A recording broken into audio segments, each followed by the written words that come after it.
I'm not sure, Paul, why you gave us this topic of anger. I mean, did you bug our house or something? Or were you just... Anyway, anger, it is a powerful emotion. It's one that people often think of as a negative emotion. And yet when you think about it, anger can motivate us to do amazing things, make changes that need to be changes. We can look at our lives and say, you know what? I don't like this pattern. Maybe it's a pattern that's been going on in my family for generations, and I'm saying enough. And I'm angry at that pattern, and I'm angry at my own behavior, and anger can motivate me to change, to seek help, to change my behaviors, to look seriously at what I'm doing, and how it's impacting not only my own life, but the lives of the people closest to me. It can also motivate us to make really good changes in the world, in our communities. We look around and we see things that are injustice, but they're unjust, and we get angry at them. Abuse, trafficking, hardships on people who don't have enough, who are marginalized, who are mistreated, bullying, all kinds of things that we look around and say, this is not all right.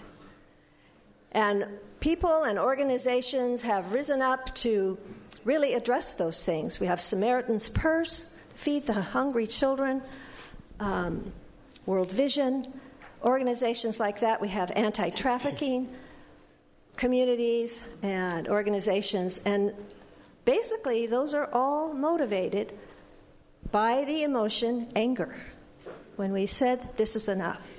So even though we're sometimes like, ooh, we don't like to think of anger, when it's used productively, it's incredibly powerful.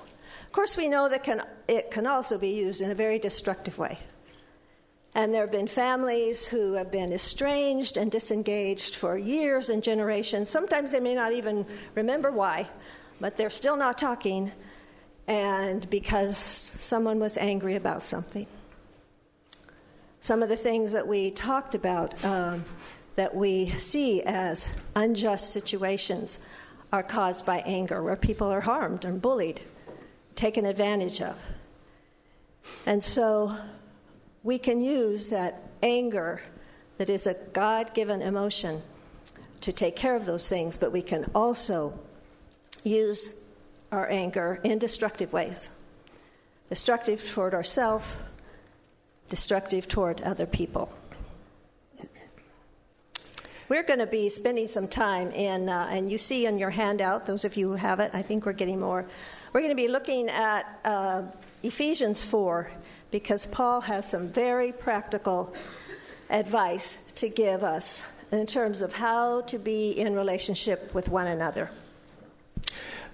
Some of you don't have handouts. I don't know how many, but they're actually making a few more, and hopefully before too long, they'll be bringing them in and get them to those of you who don't have them. Mary's right. Anger is either a positive or a negative force. And as we think about that, we can get confused when we read Scripture, because there are verses that say that be angry, but sin not. So it sounds like, okay, you can be angry, there's a use for it, there's a place. But then there are others who say, get rid of it. And so you're kind of going, well, which is it? Do we use it or do we get rid of it? It can be confusing. But if you know from the Scriptures the word love, there are 3 different words for love in the Greek that are all through the New Testament. And so we have it in the same way here in our country, where our place, where you have certain words that you can use interchangeably, but they have different nuances. And that's what's happening here. We can get confused about anger because the Bible uses different words for it in different passages. And so there's a word that is for anger that's called orge. And it's about anger that is a reasonable response to an injustice. And so there's that sense in which it's a reasonable response to an injustice, a threat, being wronged, or treated unfairly.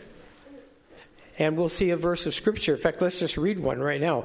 In your anger, do not sin. So it's feasible to use anger in a positive, constructive way. And then we come to another Greek word called thumos.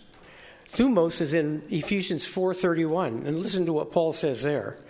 Get rid of all anger, rage, and malice. Well, if you didn't know there were two different words with each a little description that's different, you'd kind of think, well, what is it? Do we get angry? Or what do we do? Which is the one we use? And so thumos is a type of anger where you store it up. You just kind of build it up, and it gets deeper and deeper, and it takes you over. And then out of that, you start to want to seek revenge. And then there's a sense of where you want to get even. And so you see how the destructive aspect of that type of anger can just blow a family apart, blow a marriage apart, blow friendships apart, obviously throughout the world create all sorts of incredible, horrible things. So that's the two things. Two different words that are in Ephesians that are talking about using the word anger, but one uses it in the sense of it's that positive, that sense of it could be a good thing. It stimulates us to take care of a problem. The other one is the one that says get rid of it, because this will not be helpful. This will be destructive in your life, your marriage, your parenting, your friendships, all sorts of things. In fact, in 1 Peter 3:9, we're told, don't repay evil for evil. Don't retaliate with insults when people insult you. On the contrary, repay evil with blessing, because this to you we're called, so that you may inherit the blessing. So, and in Deuteronomy, God says, vengeance is mine, says the Lord. So when we're tempted to try to seek revenge for something that we have been wronged by, that is a way of sinning in our anger, because God says that's his job. And you know, when we hold on to that resentment and that bitterness and seeking revenge, it just tears us up. It's usually more hurtful to us than it is to the other person. And so to let go and to realize that God will have the final word in all of this. We're going to take a look at a couple of verses from Ephesians. And by the way, if you haven't read the book of Ephesians, it is just a fantastic starting point for Christians, because it speaks about the fact of your identity in Christ. It tells you who you now are. And if you ever wonder, what is it all about to be a believer? And what is the lifestyle like? Then Ephesians in the first 3 chapters speak of those things about our new identity, who we are. It tells us that we're chosen, and even chosen from the foundation of the world. We are predestined, set apart. We're adopted into the family of God. We're redeemed from all the stuff that was wrong and dangerous in our life. We have the forgiveness of sins, and we have been included in Christ. We are close to Christ. And that's one identity in him. And that's in the first 3 chapters of Ephesians, speaking about our identity, who we now are. And then the next 3 chapters, 4, 5, and 6, speak about the patterns of life that should characterize us. And as we look at those patterns of how to live, now we start to see how we put on Christ. What does it look like? And that's what we'll be looking at in some of the aspects today. So that first passage from Ephesians 4:25 says, therefore, since you've been changed, since you're living a new kind of life, each of you must put off falsehood and speak truthfully to your neighbors, for we are members of one body. So what does speaking truthfully look like? Any ideas? Pardon? Being honest. Respectful. Not. Sorry? Transparent. Not telling lies. Think of those things. There's another way in which we can become less than honest in our communication, It's been said that we each speak, the average person speaks about 16,000 words a day. Females a little more, apparently, than males. But that's a lot of words.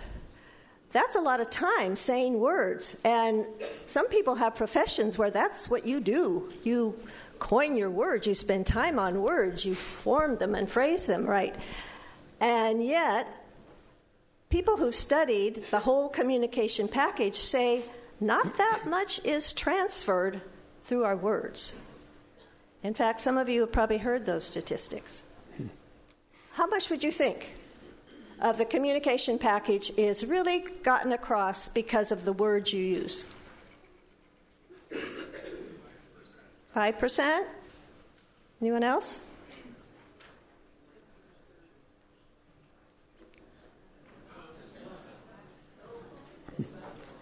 Yeah. So what's the rest? Body language? Mm-hmm. Tone of voice? So if I'm like, I am really excited to be with you tonight.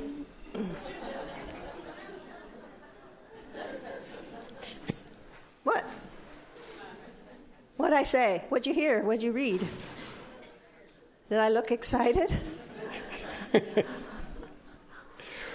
So I said said the right words, right? 7% of that was right. But how was the other 38% tone of voice and 55% body language? So one of the ways that we're honest is when we give a congruent package when we speak, to ask ourselves, are my words matching my tone of voice and body language? Because if they were to match, I would say, which is true, I am really excited to be here tonight. I love this church, and I love being with all of you. That's a congruent message, and it's the truth. Say a kid comes home, and I say, hi, honey, how was your day? Oh, well, it was all right. What did you hear in that? Was it all right? Didn't look like it was an all right day. So there again, we ask ourselves, what kind of message are we sending? And then for the listener, we also have a response.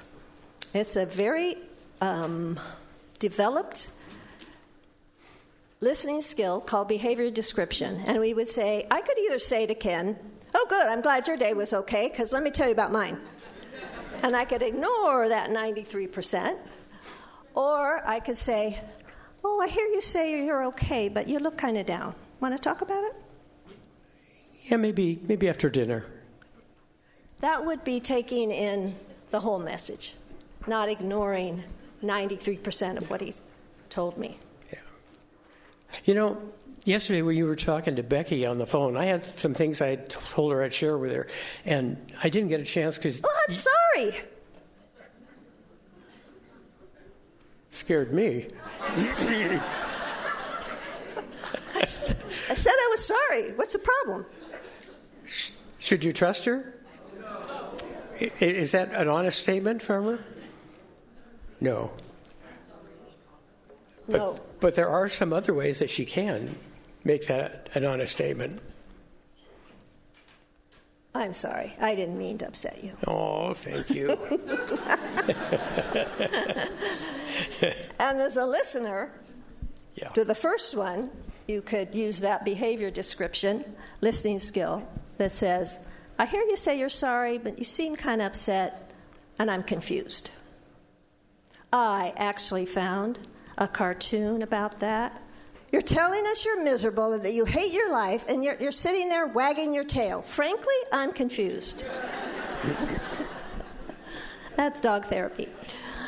So, yeah, that behavior description can really be helpful. Yeah. But in telling the truth, to be honest, all the things you said, respectful, and then also making sure our words match the rest of us, our tone and our body language. Okay. The example that Paul uses in putting off falsehood and being truthful is an interesting thing. He's giving some information to the people that are new Christians reading his letter. And he says that I want you to put off falsehood, speak truthfully, and in your emotion, and he brings it up here, that the emotion, you'd think he would say, I want you to put off falsehood and speak truthfully about your doctrine or your realities of whatever it is. Be truthful about it. But he specifically pinpoints, I want you to be that way in regard to an emotion, anger. It's interesting, he picked out anger as the first thing where he wants them to put off falsehood and be truthful. So the question is, how can we be angry? Because the verse says, in your anger, or other translations say, be angry, but don't sin. How can we sin in our anger? Let's throw out some ideas. It could harm somebody. Yeah. Absolutely. Pardon? Calm yourself. Arm yourself. Yeah. I like the calming better, but yes, you could arm yourself. Yes. Even things that we say, we say, you always, or you never. Those are not really true. No one always probably does something, or never.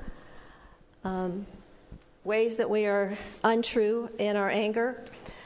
Another way that's maybe a little less noticeable sometimes is we fail to realize that underneath emotion is probably something else.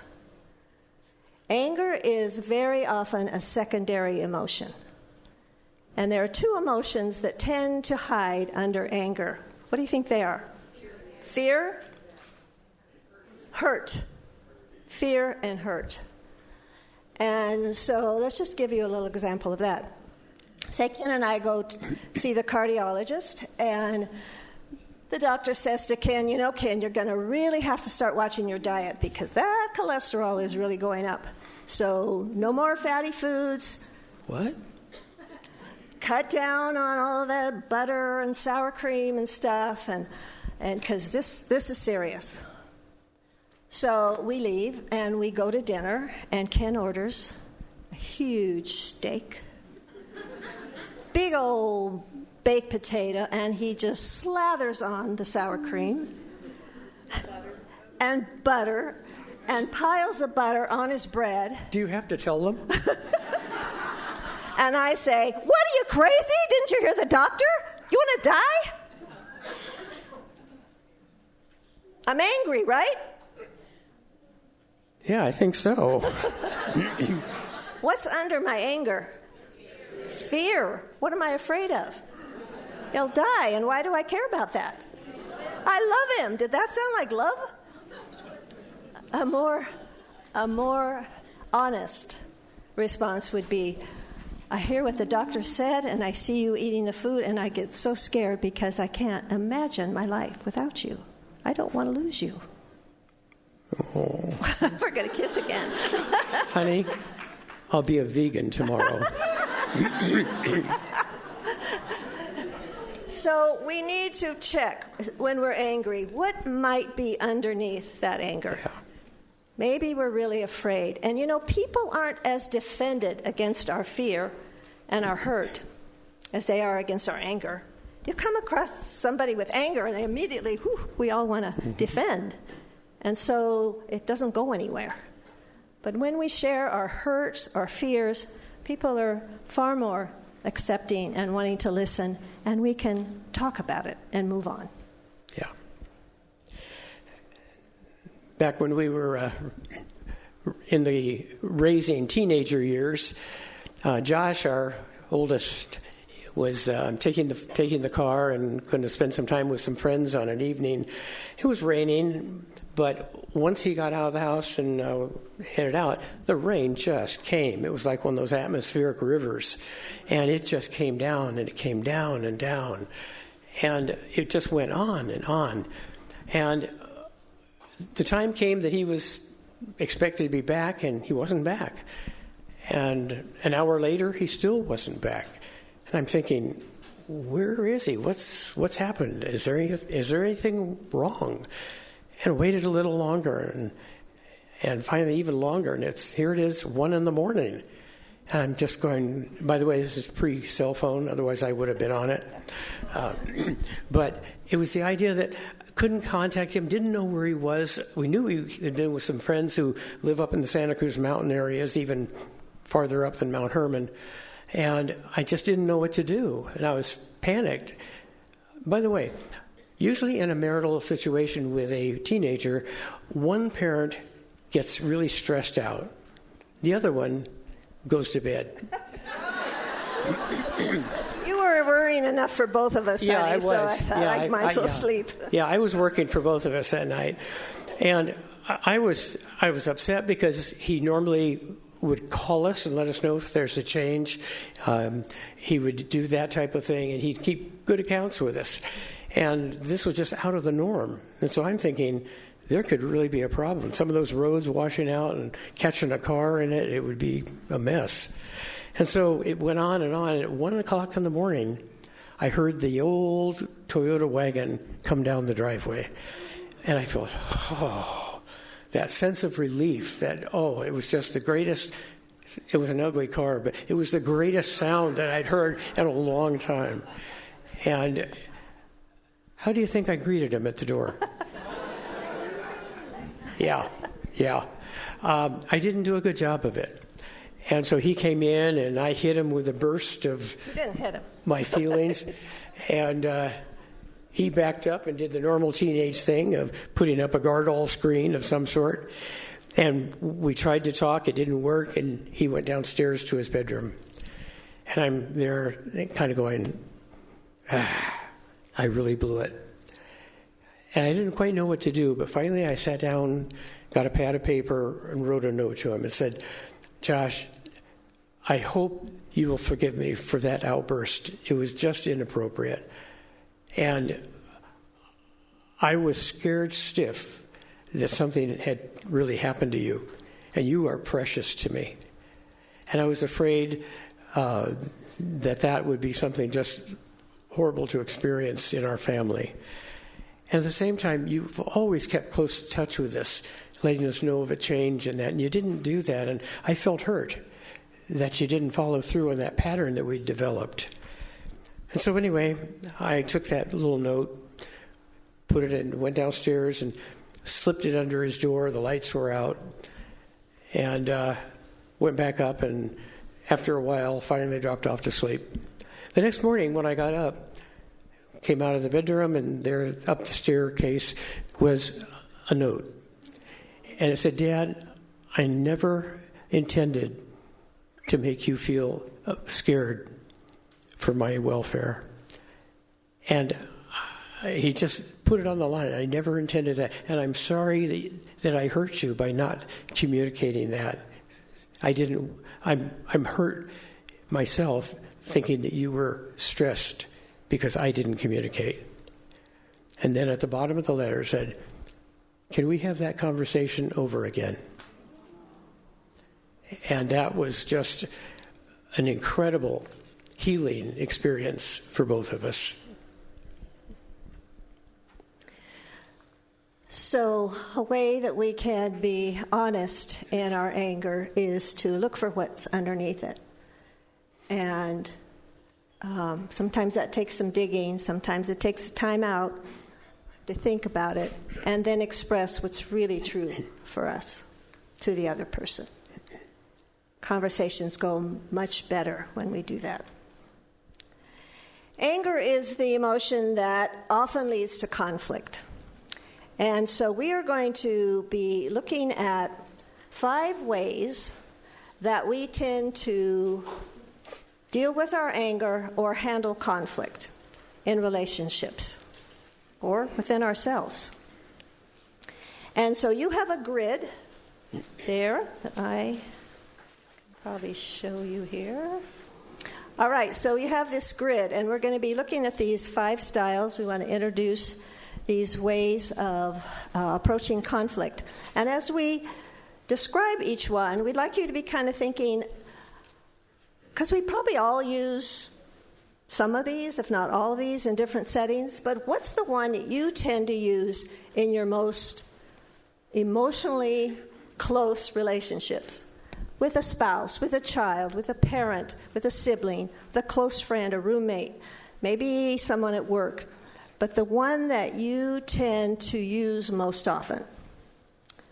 And if you don't come up with it, the person you came with might tell you what it is. So the first one we're going to look at. Kent's going to explain this grid first. This grid has two continuums. You'll notice on the left side that it says, you look up here. At the upper part, oh good, there it is. Concern for others' needs. And it goes from low to high. Concern for others' needs. And at the bottom, it says concern for our own needs. High to low. And so we're going to give you 5 styles that will fit, one in each corner and then one in the center. Now, this does not mean that you are a person who doesn't care about anyone else but yourself. This just means that when you're pushed against the wall in a conflictual situation, how do you tend to respond? The first style is the winning style, and those people are in that grid. Let me just show it here. On the lower right, where there's a high concern for our own needs and a low concern for the others. In this situation, not generally speaking in your life, but in this situation. These people may have grown up in a family of winners, and that's what they learned. They might be a younger sibling who never got to win, and now, by George, they're going to. They may have had a parent who tended to acquiesce, and they've determined not to be in that role. But however they adopted this, typically they're not afraid of conflict. Also, you have notes. You don't have to write all that on your grid. You have some notes where you can write down what we're saying here. Okay? Did you find them? Sorry, I should have told you that first. Don't get mad at me. Oh. Typically, they are not afraid of anger and may even enjoy a good argument. See it like a debate, like a game, a game of chess, pickleball.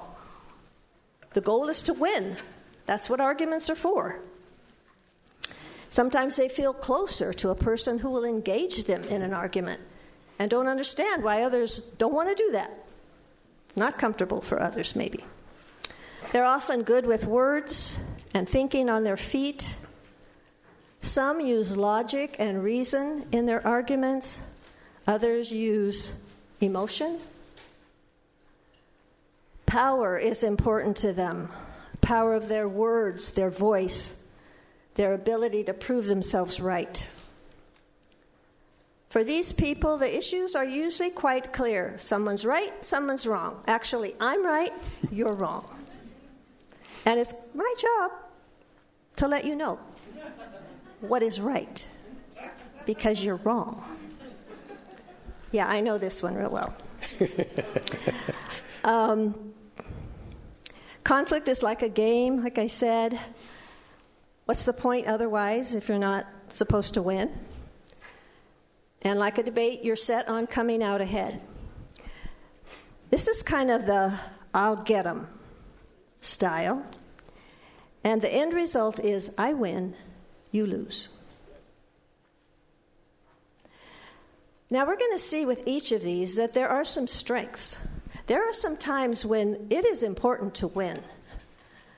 When we need to set some boundaries and say, no more of that. That's not going to go on here anymore. That's non-negotiable. That could be appropriate. If there are moral issues that we are determined not to back down on, our winning is a good thing. Against injustice, abuse, evil, against Satan, against temptation. We want to win.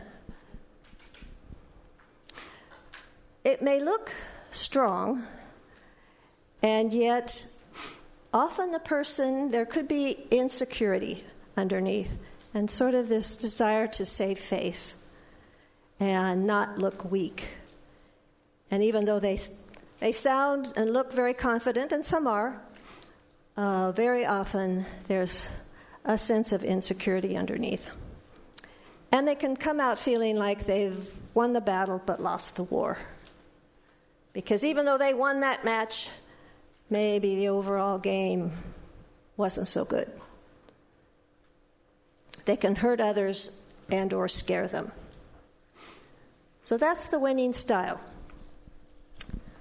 Next. Okay. Oh, wait, before we do that, anybody besides me want to identify, think that maybe that's what you do sometimes? I know, don't be scared. We're going to even look and see how Jesus used these. So don't be scared. Okay, we got a few. All right. Because you are going to have to choose your corners later, and go into these. So next one. The one I'm going to be talking about now in the lower left-hand corner is the withdrawing pattern. It's low on the concern for my own needs, but it's also low on my concern for other people. And so it's kind of the withdrawing. You pull out of things. You don't want to be close. Maybe you grew up in a family where there was a sense of discomfort because of conflict, or you were being pulled into things and it didn't feel good and you backed out. That was the place to be safe. And so there's the sense that conflict can be viewed as potentially dangerous or hopeless, or there's the sense of nothing's going to change, so the best thing to do is avoid it and back out. And it's the withdrawing pattern. It's kind of the sense of that type of thing needs to be avoided at all cost. And so that's why the person then moves into that withdrawing pattern. I remember my sister and I, there were only the two of us, we'd get in battles and fights and all that. And the pattern for my family was I was always sent to my room. Many, many times. I could know that room really well. And as I look at that now, I realize I was never taught how to resolve a conflict. I was never taught how to enter in and kind of carry my own weight. I was taught to get out, to move away from it. And so that became the pattern. So I could easily, and had in certain situations, been a withdrawer. I would withdraw from that. Until you got married. And that was fine. When Mary and I were early married, I'd go to my bedroom. It's my bedroom, too. And that was a shock. That was an absolute shock. And I felt it was grossly unfair. I told her that. She didn't buy it. And so I had to adjust that pattern. But the withdrawing pattern has a kind of a slogan. I lose, you lose. It's not a pretty slogan. Because there's a sense of that which could develop and be good and healthy and lovely may not happen. Because of the need to get away from that pressure and that sense of someone coming on with demands and moving out of that sphere. And yet, there are certainly appropriate times for time out.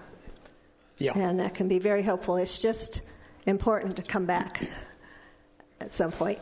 This poor guy, he can't apparently withdraw, but he can plug his ears. La, la, la, la, la. Yeah. I forgot to show you a cartoon about the winner. I've heard that he bristles at his team. Winners can be a little bit like porcupines sometimes. All right, moving to the next one, which is up in the upper left-hand corner, where there's a high concern for the other's needs and a low concern for your own needs, and we call this the yielding style. Did you read that, I'll get out? Did you say that one? Yeah, so the winning is I'll get them, withdrawing is I'll get out, and yielding is I'll give in. Yielders also have a fear of conflict. They may have seen it used very poorly in their homes. It may seem disastrous to them. It's not worth it. It doesn't work. Don't do it. But instead of withdrawing, they just give in. They'll just, to keep the peace, to keep us all happy and friends, I'll just give in. I need to be nice to maintain the peace. It's kind of a peace at any price mindset. It's better to defer, stay friends.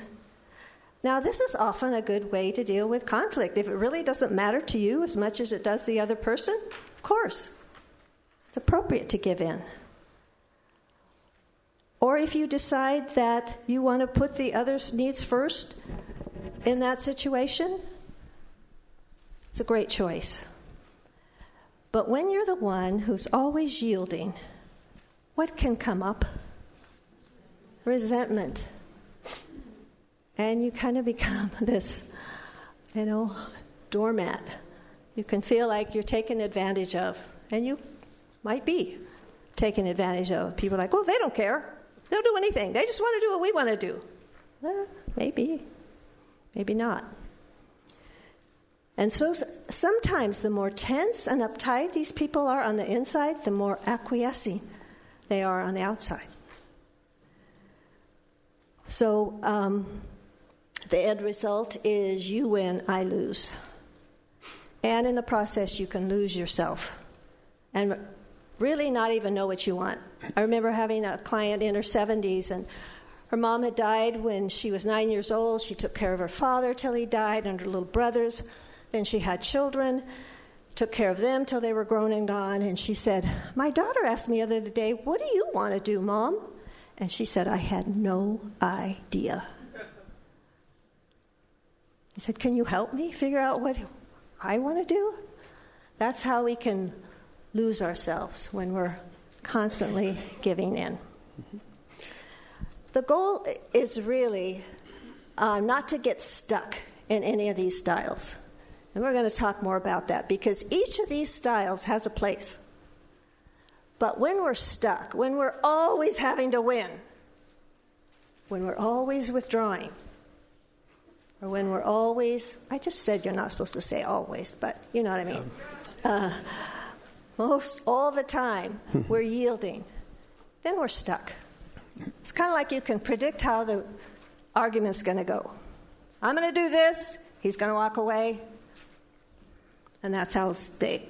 You know, the withdrawer may look powerless, but if you take your marbles and go home, there's no party, there's no fight. It can be a powerful position too. Yeah. The other thing that may surprise you with the person who, you Yielding? took that grid away. I was just thinking, what happens is a family, an individual can get so comfortable with the person who just yields again and again and again. They just think that's life. And as Mary said, all that resentment can be building up inside, building up. And all of a sudden, when no one expects it, there's this gigantic outburst. And it just shocks everyone around. Including the person. Yes. It shocks not only those around, but the person who just did that outburst, because that was so foreign to their way of acting. And their emotions overtook them at that point. And the family members who were in there when that happened don't know how to deal with it. They don't know what to do. And it gives the possibility of both scaring them, but also the possibility for deciding to do something different. We didn't ask about withdrawers. Yeah. Any of you relate to that style? Just kind of backing out, withdrawing in conflict? Okay. How about yielders? Okay. Alrighty. Mm-hmm. Okay. And remember, you'll use all these. You probably, at work, you might just say, oh, I always do this. Very much into negotiation and compromise. But boy, when I get with this person, or when I get home, it changes. Yeah. Okay. Well, we're going to move to the style that we're going to put in the very middle. And we call it the compromising style. It's the sense of, I'll meet you halfway. Conflict is a normal part of relationships. It's not a bad thing. And if you give half and I give half, we'll come up with something that works. And that's going to be a good thing for us. And that becomes the pattern for how we'll work our relationship. There's a willingness to give a little and come part way in trying to resolve things. It often works quite well. But it doesn't in every case. I was thinking I'd really like Thai food for dinner tonight.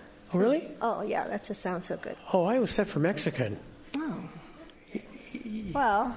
Yeah, we haven't had Mexican in a long time. Well, yeah, that's true. But how about if we get takeout for both and take them home and we both get what we want? That sounds about 50-50. I kind of like that. Yeah. All right. Works. We'll do that. Yep. And for our vacation, I'm really set on being on the West Coast. Maybe one of the beaches in Oregon or Northern California, somewhere not too far away, not across the country, but just someplace nice, beach, warm, quiet. Oh, I wanted to go back to D.C. and all the museums. Oh, and some of the art galleries. A chance to go down to New York, art galleries. Oh, man, that's so good. We need that. Well, maybe we could meet in the middle somewhere like Kansas? Nothing against Kansas. One time we did that in the crowd and we said Kansas, and one guy in the middle of the crowd goes, "Hey!" He was from Kansas. But sometimes half of your truth and half of mine don't equal a satisfying whole truth. Right. We each give up too much. And certainly in moral issues. Are we going to go to church? Where do we go to church? Some of those bigger issues, compromise just isn't very helpful. Yeah. And yet it does have its strengths. And the end result is we both try to win. Yeah. All righty. There they are, compromising. The last one goes up in that corner on the right. High view, a concern for others and for ourselves. This is the resolving style, or these are resolvers. And they're in for the resolve. They see conflict as neutral and normal part of relationships. Perhaps they grew up with this style utilized in their home. Maybe they tried the other styles and found them not to work so well, so they've ended up here. They just don't want to win themselves. They want the other to also win and the relationship to win. They're willing to put in the time it takes to come to a resolve with both persons' needs met. While this may look ideal, and it is a very healthy way of approaching conflict, it may be difficult for these folks to agree to disagree, to not be able to come to a resolve. And, part of that verse said, don't let the sun go down on your anger. These people might be up half the night trying to resolve things when really you need to sleep and approach it again in the morning. That not letting the sun go down has to do with keeping short accounts so it doesn't build up. But sometimes you need to take a break. It can be hard for them to set the argument aside for a later time, and so the other person can sometimes feel a bit badgered to come up with a solution to a more complex issue before they're ready. But it is a very healthy and productive way to approach conflict because the end result is I win, you win, the relationship wins, we win. And in Philippians 2:4, Paul says, let each of you look not only to your own interests, but also the interests of others. And so this is one that tends to do more of that. All right. How many? Oh, do I have a picture of resolvers? Last thing I want to do is butt heads over this. Anyone see yourself in that group? Okay. Okay, let's go back over that for again. Resolvers? Oh, that one? Yeah. Okay, compromisers. Okay, not bad. Yielders? Okay, okay to say that. Withdrawers? Oh, come on, where's my family? Okay, They're there we by go. the door. Oh, they stayed. Thank you. Oh, yeah. Yeah, you have to watch out in some cases. You never want to sit with drawers in range of a door. It's This is really interesting because Ken and I, after we learned some of this, we started looking at how did Jesus use these styles? And we can all respond to this. Did Jesus ever use a winning style in the face of conflict or potential conflict? What? Okay. How about the temple? When he said, "This is my Father's house is a house of prayer, and you have made it into a den of robbers," and he was angry. He flipped over the tables. Somewhere it says he had a whip. He was very angry, and he was no negotiating. There was no giving in. He went for the win. Also with Satan in the wilderness, when he was being tempted. He didn't negotiate. He didn't come halfway with Satan. He won. And that was very appropriate, of course.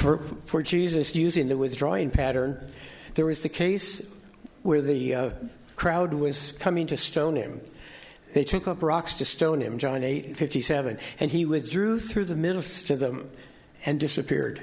He somehow just went right through that crowd and wasn't there. And the ESV says he hid and left the temple area, and they couldn't do what they were hoping to do. Yielding. And I think also in Gethsemane, there was, Okay. well, that's yielding too, but that going away, asking his disciples to stay awake, but withdrawing to meet with the Father because he had internal conflict. And of course, then he did yield to the Father and said, "Not my will, but yours be done." Mm-hmm. How else did Jesus yield? His mother with the wine. Right. His mother asked him to change the water into wine. Yeah. And he said, "It's not my time yet," but he yielded to her and did that. Yeah. As far as compromise, did Jesus ever compromise? Wait. Or does that almost make you go, ooh, not sure how to handle that? But with Nicodemus, he compromised. It was not the pattern for Jewish people to meet at night after dark. And yet Jesus agreed to meet Nicodemus in the dark so that he would not be noticed by all the other people. He would not be seen coming to Jesus. And they had their conversation. And He then, met people halfway very often, Yeah. where they were. Yeah. And then the rendering to Caesar. Well, should we pay the taxes? And Jesus says, "Show me a coin. Whose inscription is on it?" Well, Caesar's. Well, then give to Caesar what is Caesar's. Give to God what is God's. How about the resolving style? Where did Jesus use resolving? If you had time, I know you could come up with a lot of ideas, Yeah. but we're just giving them to you now. How about the woman caught in adultery? And he asked the people who were there to go ahead and cast a stone if they had not sinned.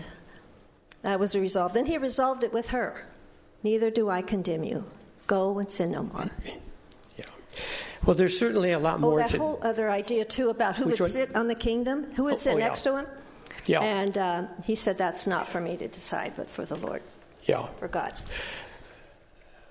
We could do a lot more, and maybe I'd encourage you to kind of try to think that through. If I have a pattern, what patterns did Jesus display? And how did he use them? Because he obviously used them in a way that met a good goal. Mm-hmm. And that's an important thing. And our goal is that we learn to not get stuck in one style, to not always have to win. As a winner, it's really important for me to learn to yield at times and to compromise. Yeah. And to withdraw. And that's true in all of us. We want to be able to use, as Jesus did, the style that's appropriate for the time and the situation. And that's where our anger, we can keep from sinning in our anger, and we can also do what's said in that verse, the very end of Ephesians, where Paul talks about, I know where it is. Do not let any unwholesome talk come out of your mouth. You passed it. Here we go. I'll find it. There it is. Nope, there it is. It's the next one. Just read it. But only... There. Did you just say just read it? Okay, I'll yield. No, you read it. You're going to have to go in and take care of the kids. I know. Do not let unwholesome talk come out of your mouths, but only what's helpful to building others up according to their needs, that it may benefit those who listen. So, look at your style. Think of Jesus' style. Practice using a different style so you're not stuck. And let's use this God-given anger in productive ways in our own lives and in the lives in our relationships.